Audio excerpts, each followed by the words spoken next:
they get disappointed.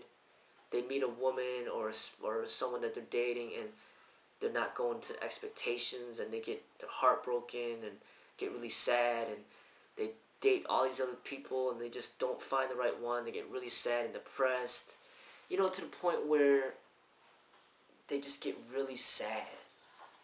All right, and to me,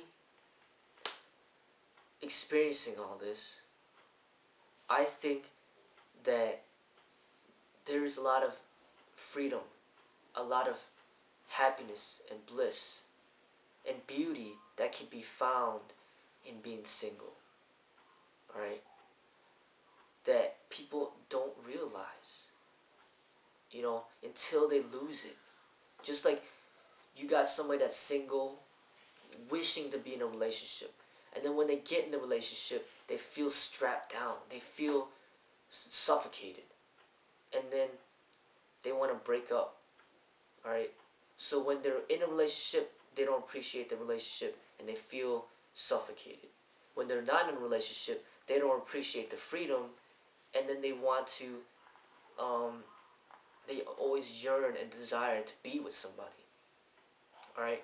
And I think that it's very important that you realize that no matter what situation you're in life, no matter if you're in a relationship, single, or if you have kids or don't have kids or whatever, you should be able to find like joy in whatever situation you're in. Alright? I'm not ever the type of person to believe in regrets. I don't have regrets. I make a decision, I go along with it, and then that's that. I leave everything in the past. Having kids, it's very difficult. It's not like it's the dream, that American dream that's just so joyful that how could people not have kids and all this other stuff. I could see why, the benefits of not having kids.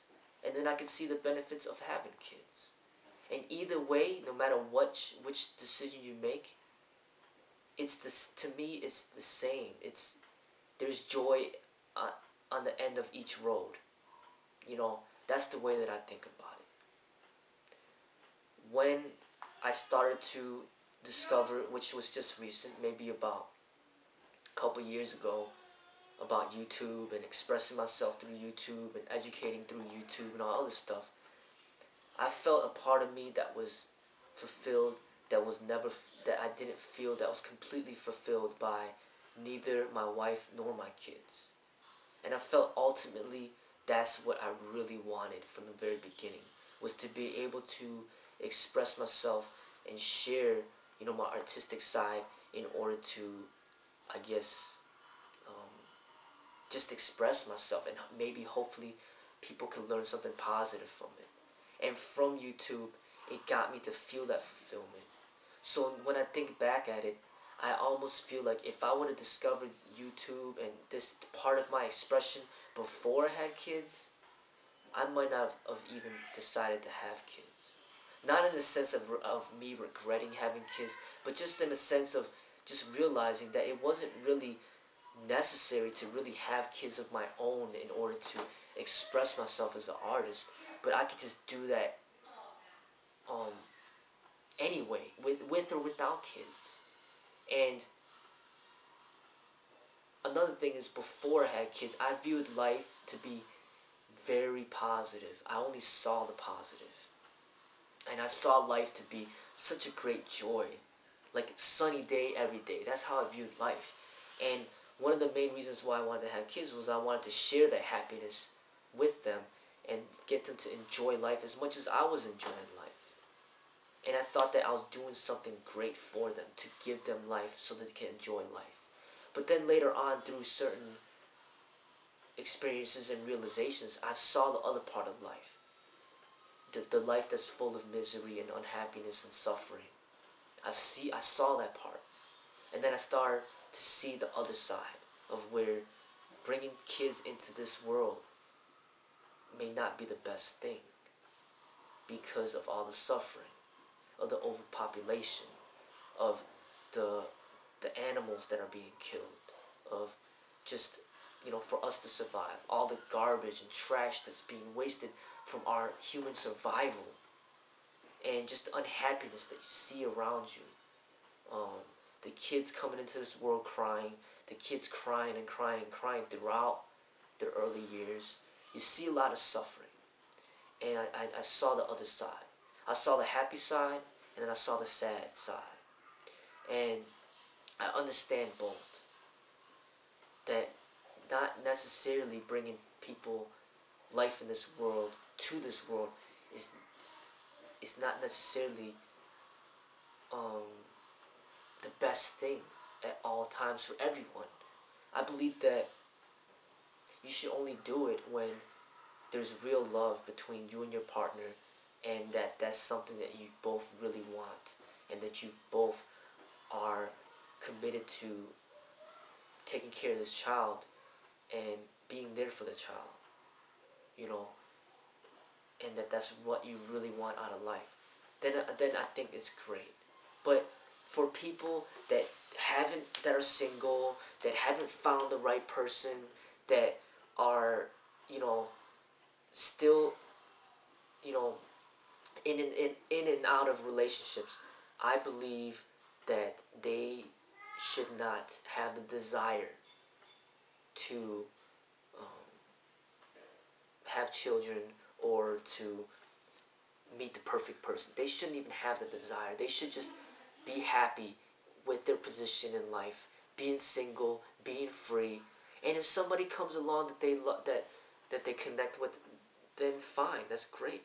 But if not, then that's great and that's fine as well. Either way, it should be great. And the only time kids should come into play is if you do meet the right person and that you do connect, then only then should you even consider maybe creating a child. Because to me, there's happiness either way. Alright? There's happiness in being single that a lot of single people just don't realize. Alright? There's happiness in not being a parent that many people that don't have kids don't realize. And yes, there is happiness in being a parent. There is happiness in being married. But all I'm saying is that it's not for everyone. Not everybody should be striving to be married. Not everybody should be striving to have kids. Not everybody should be striving for the same goals in life. Everybody, I believe, is kind of meant to express themselves in different ways.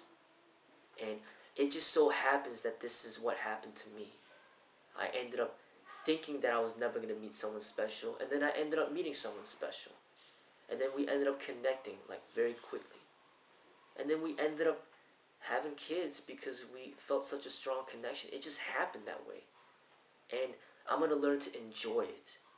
You know, enjoy my life to the fullest with the person I'm married with the children that I ended up creating with my wife. And I'm going to enjoy it to the fullest. I'm not going to have no regrets. Alright? I could, like I said, I imagined my life without kids, without being married.